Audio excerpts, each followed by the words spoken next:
लाशों को अंतिम रूप से समाप्त करने में व्यवहार के संबंध में कुछ बताने से पहले मृत्यु के संबंध में तिब्बती विचारधारा पर लिखना कुछ अच्छा होगा। हमारा रवैया पश्चिम के लोगों से एकदम भिन्न है। हमारे लिए शरीर एक खोल से अधिक कुछ नहीं है। अमृत आत्मा के लिए केवल एक खोल। हमारे लिए एक लाश का मूल्य पहनकर उतारे हुए कपड़ों के सूट से अधिक कुछ नहीं है। सामान्य मौत से मरने वाले व्यक्ति के मामले में, अर्थात अचानक अप्रत्याशित तरीके से, हिंसा से नहीं, हम विधि को इस प्रकार संपन्न करते हैं। शरीर किसी दोष के कारण मरा है और इतना खराब हो चुका है कि इसमें रहने वाली आत्मा इसमें रहकर और पाठ नहीं सीख सकती थी। इसलिए वह उचित समझता था कि इस शरीर को छोड़ दिया जाए। ऐसे में आत्मा धीमे धीमे अपने आप को शरीर, अपने हाड़ मांस के शरीर से बाहर करती है। आत्मा की आकृति ठीक वैसी ही होती है जैसा कि भौतिक शरीर का ढांचा था, और इसे एक अत्यंत ज्ञानी द्वारा साफ साफ देखा जा सकता है। मृत्यु के क्षण में भौतिक और आत्मिक शरीरों को छोड़ने वाला रजत तंतु काफी पतला हो जाता है और दूर चला जाता है, और आत्मा बाहर जाती है, जिससे कि व्यक्ति की मृत्यु हो जाती है।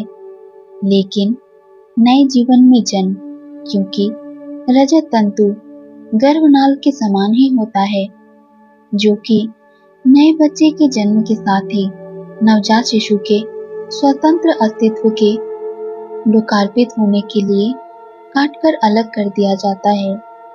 मृत्यु की क्षण जीवन शक्ति का बुझना सिर की तरफ से शुरू होता है। ये चमक भी किसी अत्यंत ज्ञानी द्वारा देखी जा सकती है। 3 दिन हमारे ख्याल से वह समय है जो सभी शारीरिक गतिविधियों को समाप्त होने में और अहम, आत्मा अथवा जीवात्मा को अपने हाड़ मांस के खोल से पूरी तरह से मुक्त होने में और शरीर को मरने में लगता है। हमारा विश्वास है कि जीवना अवधि में शरीर की ईथरिक प्रतिकृति तैयार हो जाती है। ये प्रतिकृति एक प्रेत बन सकती है। लगभग सभी ने कुछ तेज रोशनी देखी होगी। हम समझते हैं कि जीवन विद्युत प्रकार का है। इस प्रकार का बल और मृत्यु के समय उपस्थित रहने वाली ईथरिक प्रतिकृति उस प्रकाश के समान होती है जिसे एक तेज स्रोत के समान देखने पर हर कोई देख सकता है, और विद्युत के शब्दों में यह एक तीव्र बकाया चुंबकीय क्षेत्र के रूप में होता है। यदि शरीर के पास जीवन के चिपके रहने के गहन कारण है, तो ये अधिक मजबूत ईथरिक बन जाता है, जो प्रेत बन जाता है और इसी प्रकार के दृश्यों में घूमता रहता है।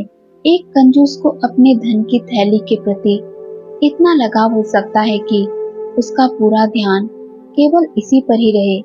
मृत्यु के समय पर शायद उसका अंतिम विचार इस धन के भविष्य के संबंध में चिंता करने का होगा। इसलिए अपने मरने के क्षण में वह अपने ईथरिक शरीर को कुछ मजबूत बना देता है। इससे इस धन को पाने वाला सौभाग्यशाली व्यक्ति अपने आप को दुखद स्थिति में पा सकता है। रात के समय कुछ घंटों के लिए वह ऐसा महसूस कर सकता है कि अमुक बूढ़ा व्यक्ति अभी भी इस धन के पीछे है। हाँ, यह ठीक है। अमुक बूढ़े व्यक्ति का प्रेत शायद इस पर हाथ रखे हुए है और इस धन को छू नहीं सकता। मूल रूप से 3 शरीर होते हैं। हाड़ मांस का शरीर, फ्लैश बॉडी, जिसमें रहकर आत्मा जीवन के कठिन पाठों को पढ़ती है।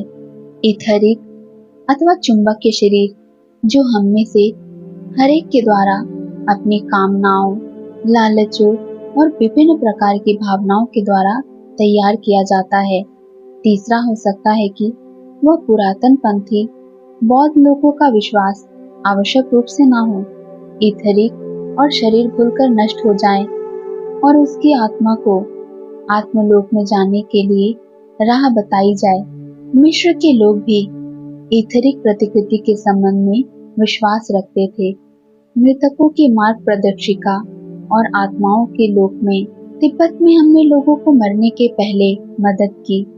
कुशल लोगों को इस प्रकार की सहायता की आवश्यकता नहीं होती, परंतु सामान्य आदमियों अथवा औरतों अथवा नए चेलों को पूरे रास्ते में मार्गदर्शन की आवश्यकता होती है।